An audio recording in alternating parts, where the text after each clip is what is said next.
Hello, my name is the Jordan, your coach, the Virginia Vikings, and welcome to the top 8 of my power rankings for the VBL-S Season 5 VGC Draft League.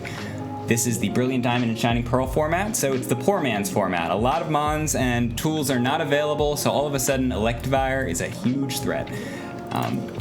So you're going to see a lot of praise for a lot of these teams, and the first 8 teams I ranked in the other video. I was pretty heavy on criticism. Hopefully it was all constructive, but I will say the difference between rank 14 and 4 is not huge. It's definitely surmountable in a game as high variance as Pokemon. A lot of good drafts here, and also a lot of good coaches, though we're not ranking the coaches, just the teams, how I think they're going to flow together. I'm not going to go into the rubric again. That's in the previous video, which I will link below.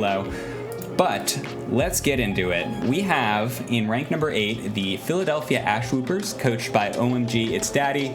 This is the team that grew on me the most since the draft. People were kind of confused when first pick was Perugly and Illumise and like other kind of weird support pieces as some of the early picks, but Daddy really wanted to focus on I guess a lot of bringable mons with a lot of weird, interesting tools.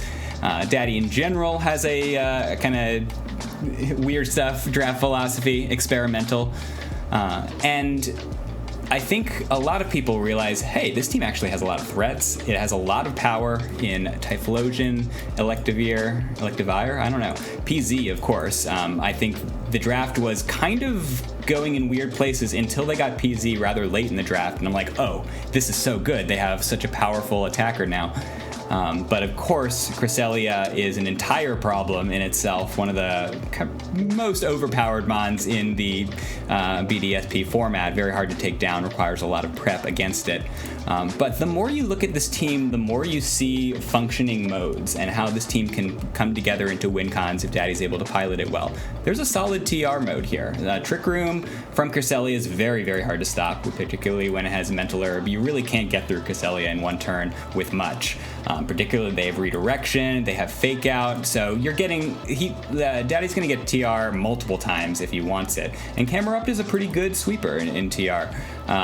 There's obviously other slow mons that he could potentially use.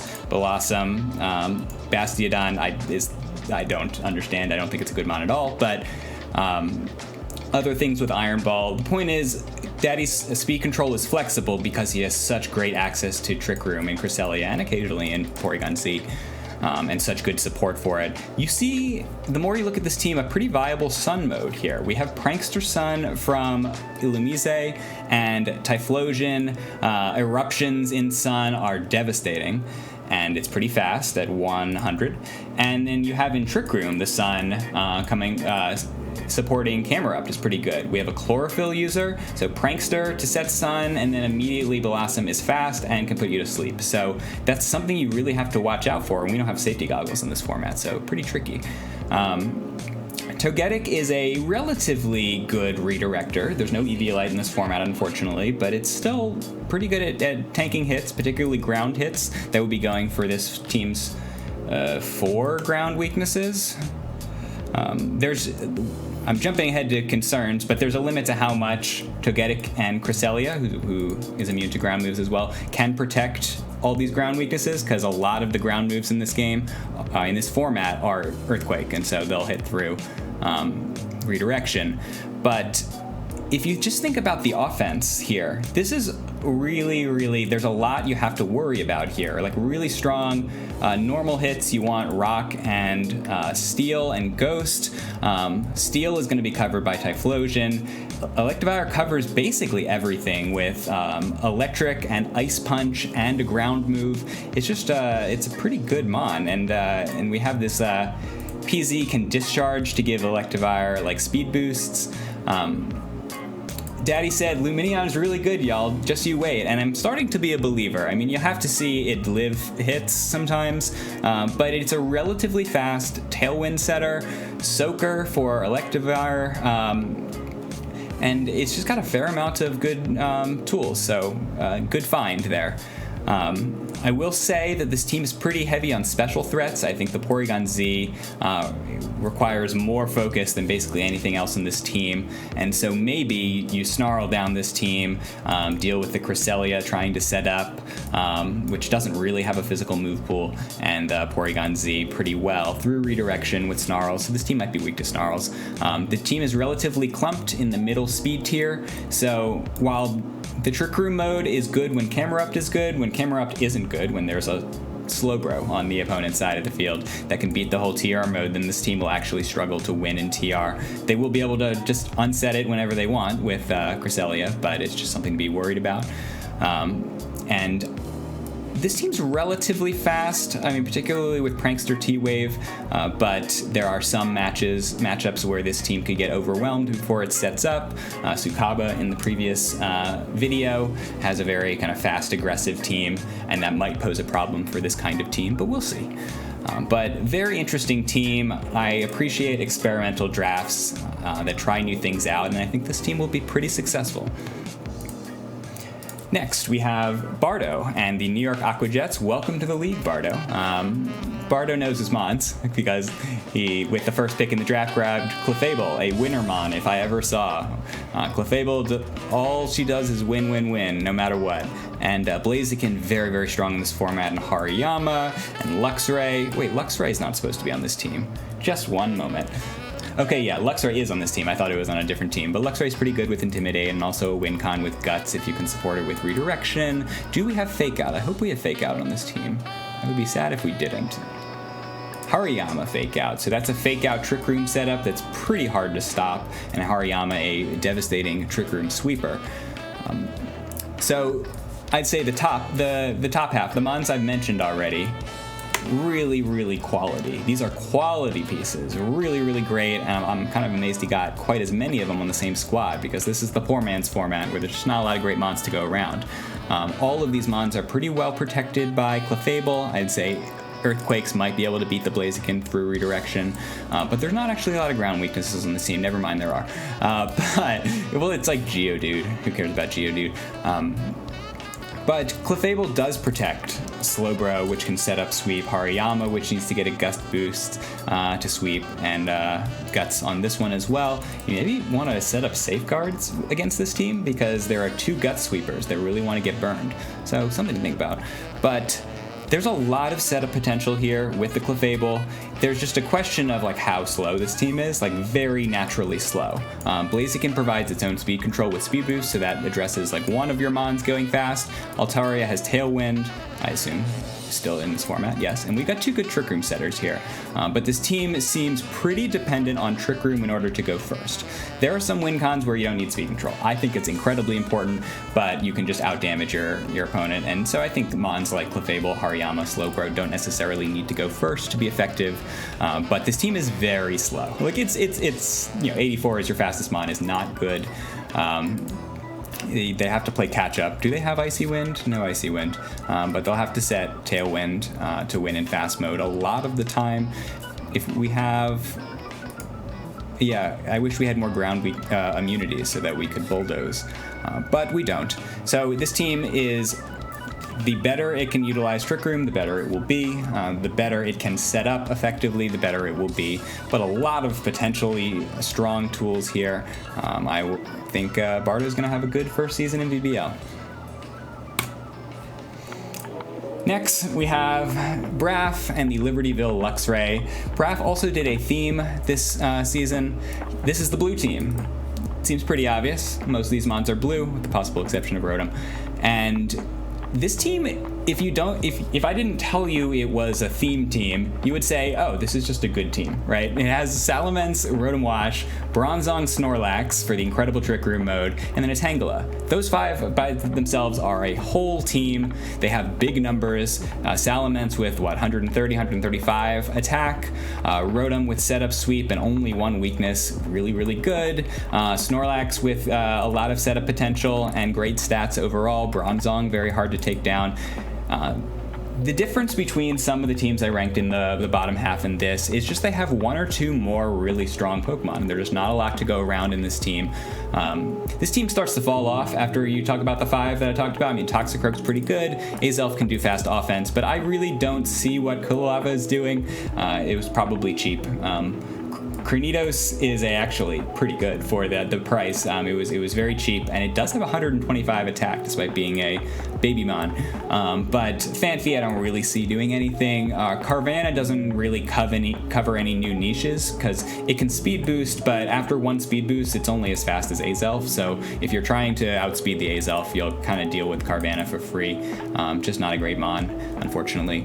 But this team has quality, big numbers, quality primary roles filled with a Salamence that can do Intimidate, a Mon that loses to very few Mons in Rotom Wash and Snorlax, a really quality Trick Room setter, a viable Redirector, a Mon that can switch in to water moves, which are, I guess, a problem for some of the low tiers, though not in particular this team.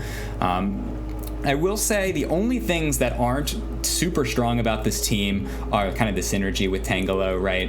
It shares weaknesses with the other Mons that it would be protecting, like Salamence while it wants to set up Sweep. You can't redirect grass moves that would be coming towards Rotom Wash because grass types are immune to Rage Powder. And what are some of the others? Well, y'all will see. But it's not the best. It kind of relies on a Focus Sash, I think, a lot of the time. I think you're bringing special attackers because of the Intimidate. And I guess you will need a Burn to deal with Snorlax or physical attackers.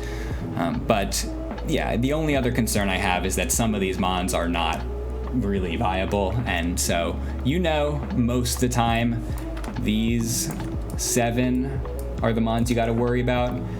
That doesn't mean this team won't be successful. It just means that teams will have to really find it. Hopefully they just have good counters, because if they don't, it's pretty hard to beat a Rotom Wash, to be honest. A ton of support potential as well. Good job, Raph. Good team. Number 5, the Undella Unknowns, coached by Bohm. Bohm is a veteran of the VBL-S, and this is, I think, their strongest team yet. They've generally had strongest team. No, wait, Season 2, their team was completely busted. But this is another strong team, and this, I think he's trying to bounce back after some disappointing results last season. A quality performance in Week 1, which just happened yesterday. But this is a team with big power, with Mamoswine with 130 attack stat and nearly unresisted ice and ground moves. Blastoise is pretty effective as support and a side of offense. Scizor is dangerous. It's very good until it gets hit with a fire move, which they have support for switching into fire moves. Blastoise, thick fat Mamoswine, Flash Fire, Houndoom. So some big power. Blastoise, can it still Shell Smash? I hope in Gen 4. Well, I hope not if I have to play against this. But it's another viable power. And Latios is just an incredible mon in this format. That it may not be big power from turn 1, but it can calm mind and it can do a lot over time.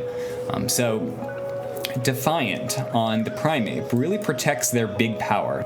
The difference between this team and a team I might rank lower is just a couple more huge threats in Latias, Mamoswine, Blastoise, Scizor, and maybe Torterra, maybe Primeape if it gets a Defiant boost. We have a quality Redirector. It just seems that this team managed to extract more value from the draft board than a lot of teams. But Defiant protects these physical attackers because you're not really going to want to intimidate the Scizor if Primeape's in the picture. I'd say Electrode, I don't know of a lot it can do, but a huge speed stat and the ability to paralyze opponents is good by itself. It is a huge upper end to your speed control possibilities. It's basically Regieleki in this format.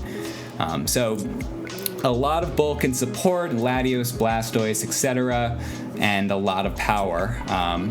If this team can really use its Blastoise effectively to cover for the things that would be weak to fire or water or whatever, then this team will be really good. I think you don't really have to worry about Trick Room against this team because you can deal with Latios and Bronzor the same way. Bronzor without Eviolite is really not a good Trick Room setter, so it's going to be tough to set Trick Room for this team. And then some of the supports are frail. Like Unknown doesn't really count; it's just the mascot mon. But Electrode's not really going to live hits, so it will at 60, 70, 80. It's not terrible, but this team will have to balance its desire to run its big four all the time with the need to mix it up and to use some of these supported mons in interesting ways. But really good team.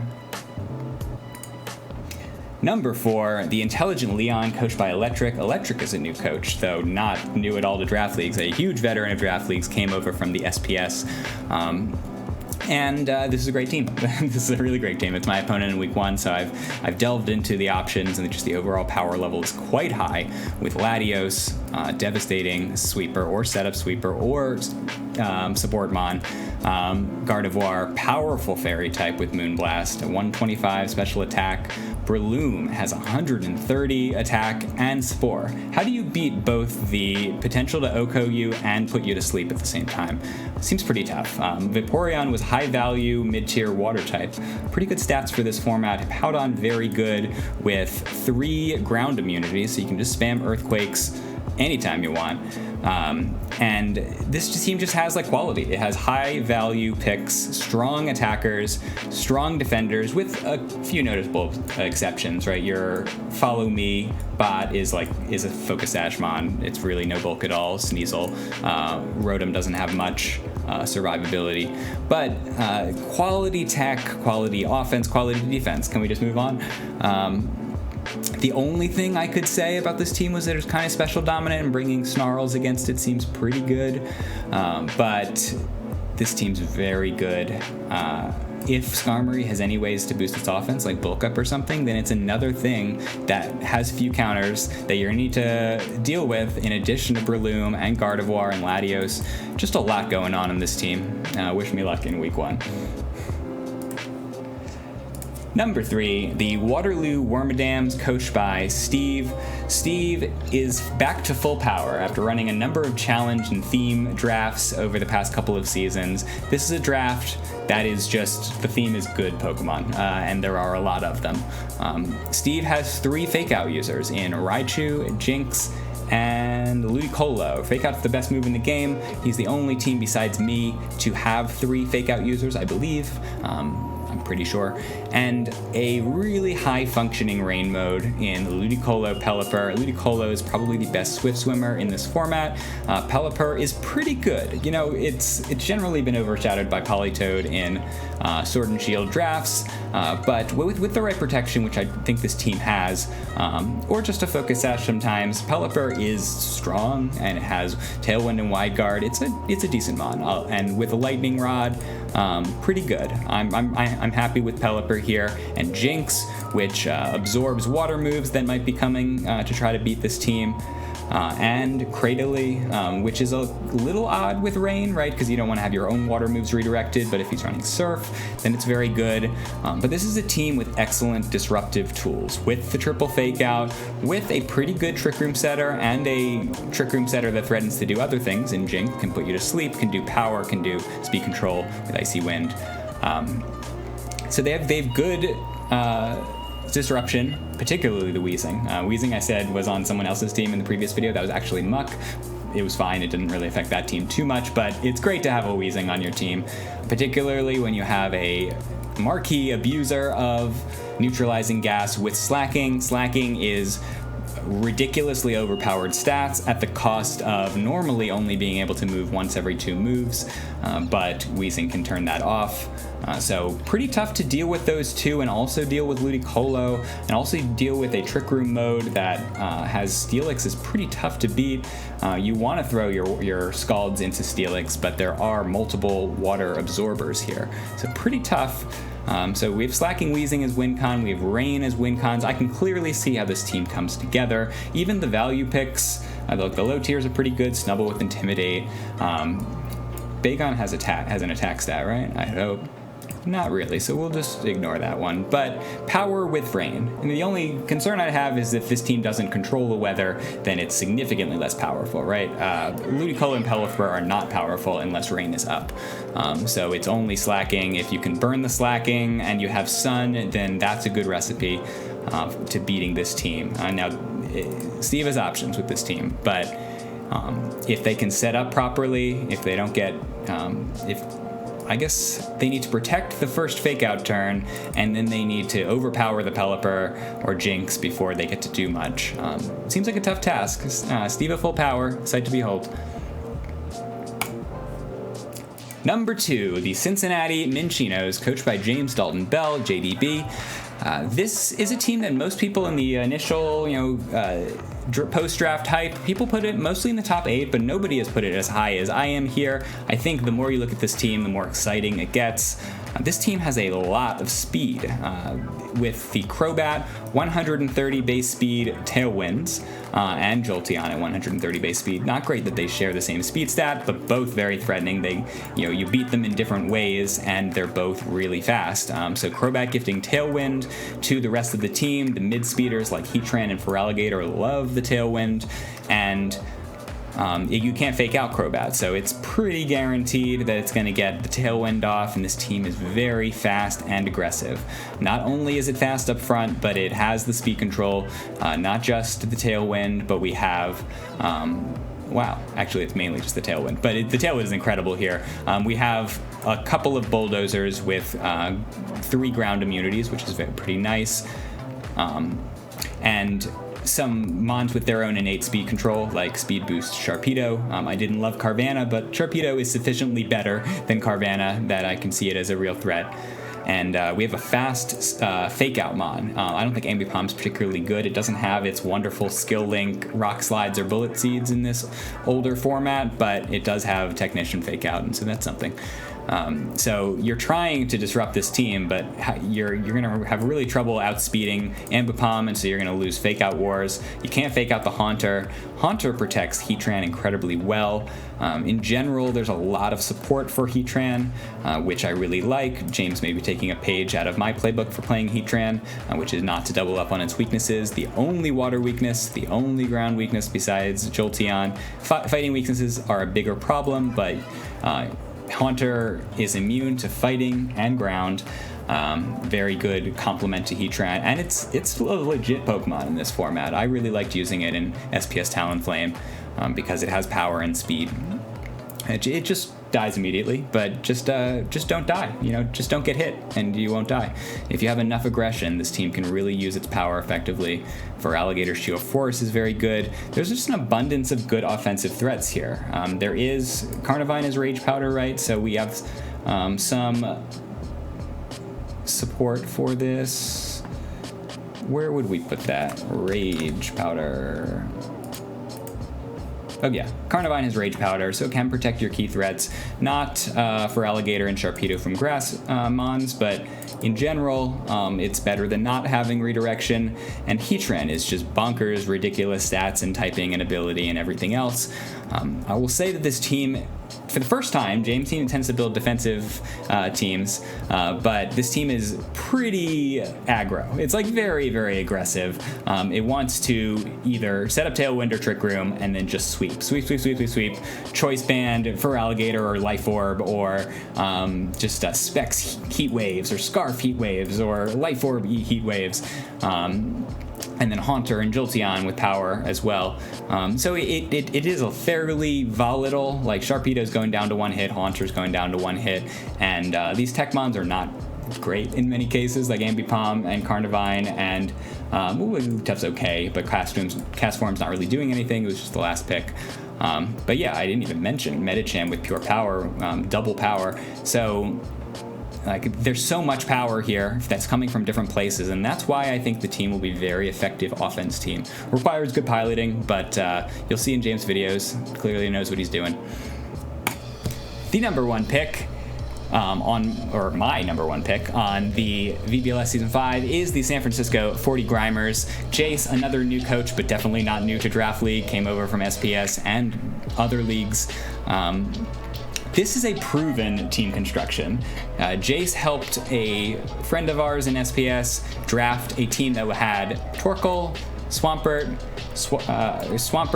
Charizard, a strong electric type, they picked Aleki, this one's Raikou, a quality fairy type, they picked Clefable, this one's Granbull, a Chlorophyll Mon. This is really proven Sun mode and Sun support and Sun complements. This team has plenty of ways to win without Sun, but just really, really threatening. A lot of great power through Torkoal. Without Dynamax, Torkoal eruptions are taking one-hit KOs. It's just power. It's just so much power. And the ability to beat Swampert is basically just grass moves. But this team has no other grass weaknesses. You're bringing it just for Swampert. Doesn't help you against any of these fiery threats.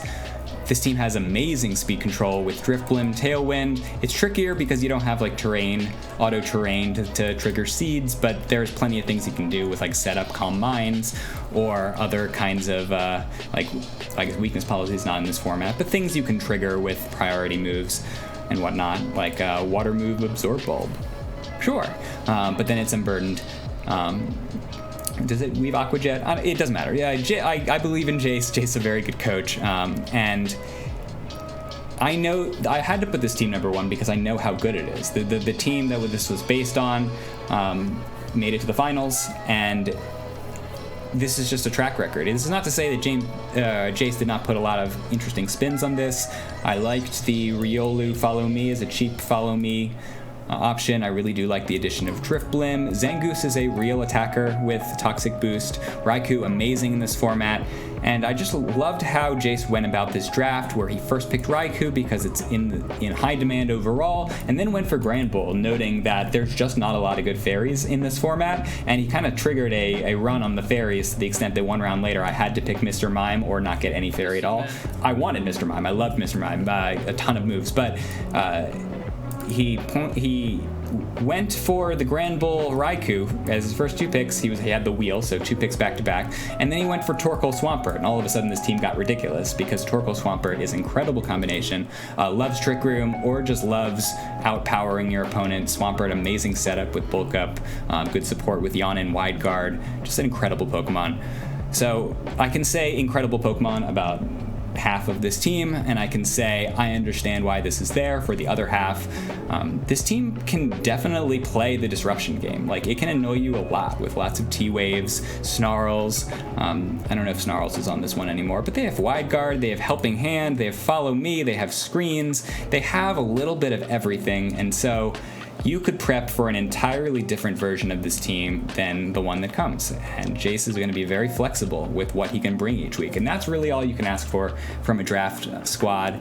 Does it have a lot of tools? Will you never feel limited in what you can bring and feel like you have a losing matchup or just an insurmountable matchup? This team will not have any insurmountable matchups. The rain will be tough, but this team has a lot going for it, and I think this is a model for what you can do. This is more like using typical synergies with excellent rounding out of the overall team. There are teams, this team doesn't have as much like, the Sun mode, but it has a lot of power from a lot of places. So there are a lot of different ways to succeed in Draft League. This is the other weather team. I think sometimes weather teams get overranked, including by myself, in power rankings because it's clear. Like, there's a limit to how much time I'm going to spend looking at every single team, but it's very clear their win cons, and when supported well. There are some weather teams that I didn't rank as highly, but these are the ones that have weather and great complements to weather. They're just a whole threat. They're a lot to deal with. This is a more classic good stuff team with a little bit of everything and a ton of power. A lot of ways to succeed in this draft league, but all 16 coaches have a shot. I really do believe that. I think 15 and 16 are going to struggle a little bit, but it's anybody's game in VGC, so stay tuned. I'm going to be trying to do some weekly videos, though. The High Roller Draft League, spoilers, I've joined, and might take up more of my effort because money's on the line every week for that one, but I'm going to try to do some weekly videos. This is my favorite league, so there's no reason that I can't make some content for the people, for the coaches, and for all of you who've stumbled upon my channel. I would appreciate it if you could like and subscribe and support small content creators like me. So with that, stay tuned for week 1.